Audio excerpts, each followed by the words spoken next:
Chris, what was your takeaway from Magic's comments? Look, Magic Johnson, from his name to his game, is the ultimate showman.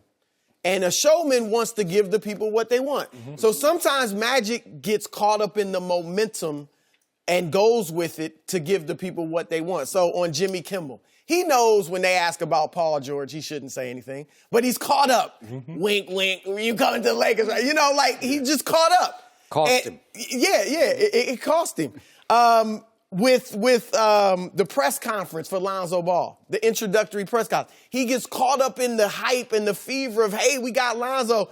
You're going to leave me some records. Don't break all my records. Come on, he's not going to be Magic Johnson, all right? But Magic gets caught up. So right now, the momentum is all good. The team is playing well. Lonzo is playing well. Yep. He's hitting his threes. So Magic just, it's easy to go there and say, hey, it's all good. I don't need to say anything to LaVar. When the Lakers are winning and Lonzo's playing well, LaVar's not a problem. I don't care what he says. If Lonzo is playing well, like let's say next year playing all-star level, Lakers are winning, looking like they're going to make the playoffs, and LaVar comes out and says, hey, Jello and Melo better be on the Lakers. It's a humorous sideshow. It's cute. It's how he's playing. That's nice. You know, it only becomes a problem when they're struggling, when they're losing, when Lonzo's not playing well, Isaiah Thomas taking his minutes, whatever. And that's when LaVar's a problem. So I still think, let's see how it goes the rest of the way. Let's see if Lonzo hits a rough patch, or if the Lakers hit a rough patch, or if free agents don't come here because of LaVar, or whatever it might be. He says something crazy that makes LeBron say, nah, yeah. You know, like, so that's when it could become a problem again. Then I don't think Magic would be able to make comments like that. Here's the thing, Chris. Obviously, he did have a problem because when LaVar Ball criticized the coaching staff and Luke Walton for how they were coaching them and they were losing, it was LA Times reported that Magic Johnson and Rob Pelinka met, and then LaVar Ball confirmed it. They met to say, you need to tone it down. So clearly, Magic had a problem with what he said about Luke Walton, or he wouldn't have called him in. Now, I agree with Magic. LaVar being in Lithuania and dealing with the two younger sons has taken him away. And kicking ESPN out. But here's the thing. Lonzo is playing better. They're winning. So LaVar can't blame no one for Lonzo not playing well and them not winning. So he has to pipe down now. But guess what? He quiet now. Let Lonzo start playing bad. Let him start losing. He'll be talking again. That's how he is. But Magic also knows he can't be too critical, because this is what we know about LaVar. He will respond to everyone and anyone. He responded to Charles Barkley. He responded to the president of the United States. So he will respond. He responded to LeBron James.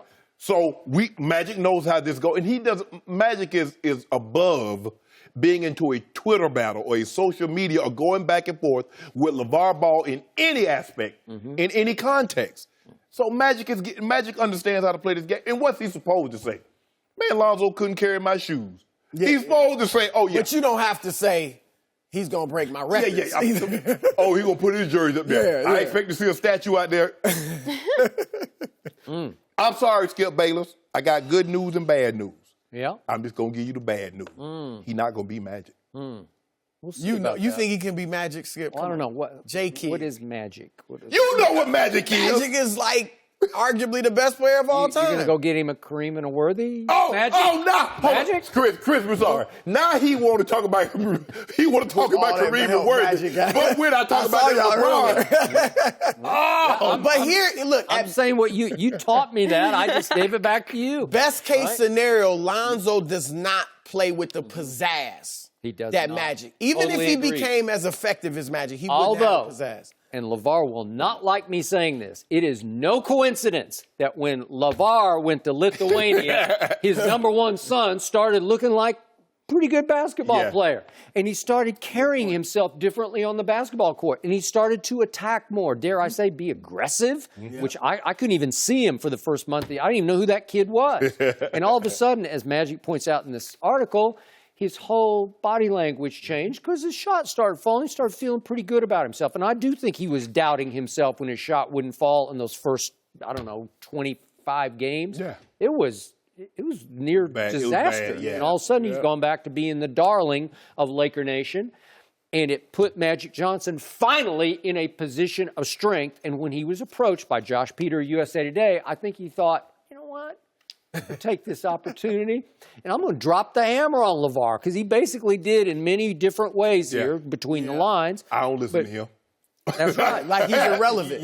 But to your point, they're 18-8 in their last 26. The threes are starting to fall for Lonzo at a high level. And by the way, speaking of defense, and I didn't get this in the last conversation, very quietly, Lonzo Ball has risen all the way to 14th in the NBA in defensive win shares. That's 14th. Again, LeBron, Overall. 335th. All positions? 14th. Wow. Yeah. You said he did 14. Wait, LeBron 335 and Lonzo's all the way up at If you don't mind me 14. asking, of the 30 teams, if you could have a draft and I say I give you Lonzo Ball for the rest of his career, or I give you 3 years of LeBron, who do you think's taking Lonzo? I get him for the rest of his career? For the rest of his career. I'll take Lonzo. I will. I don't care what the others would. 30 GMs would take Okay?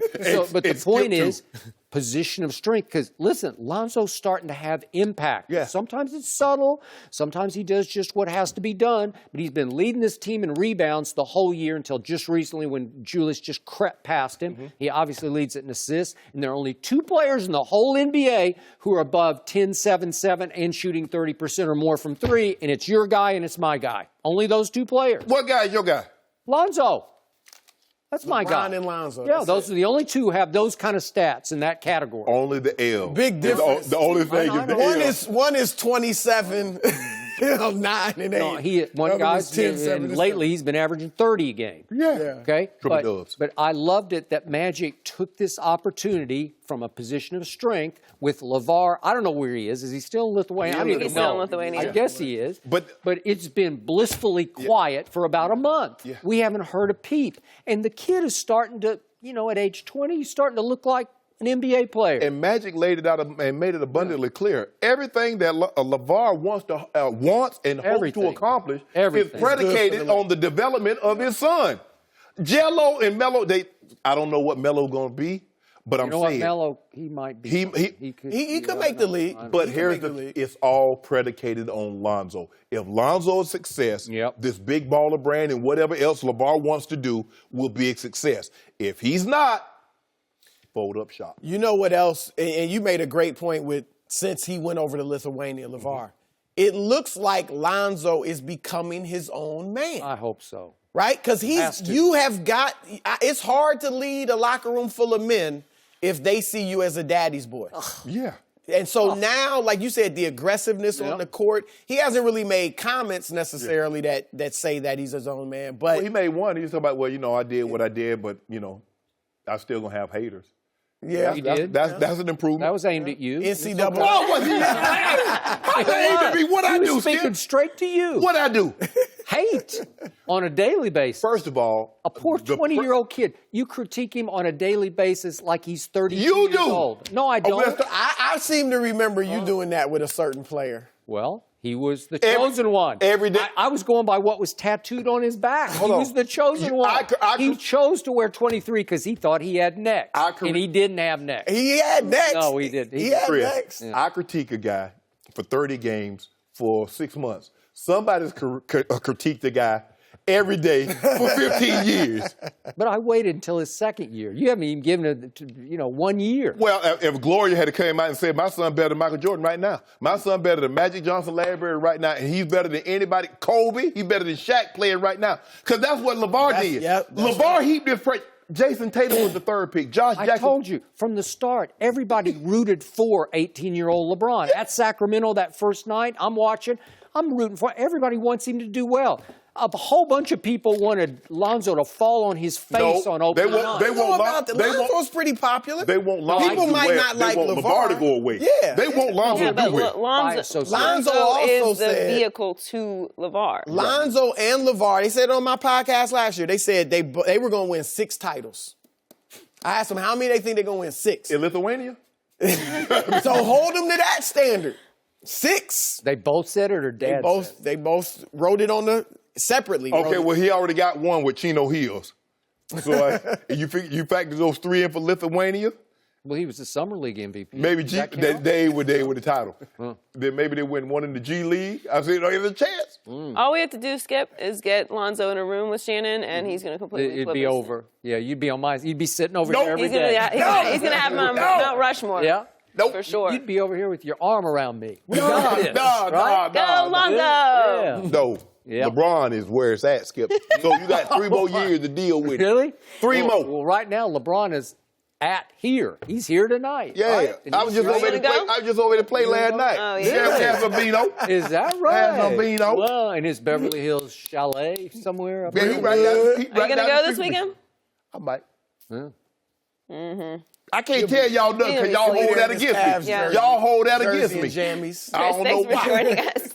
Thanks for watching. Subscribe here to get the latest from the show, and be sure to check out more of the best clips from Undisputed, or go watch a few segments from our other shows on FS1.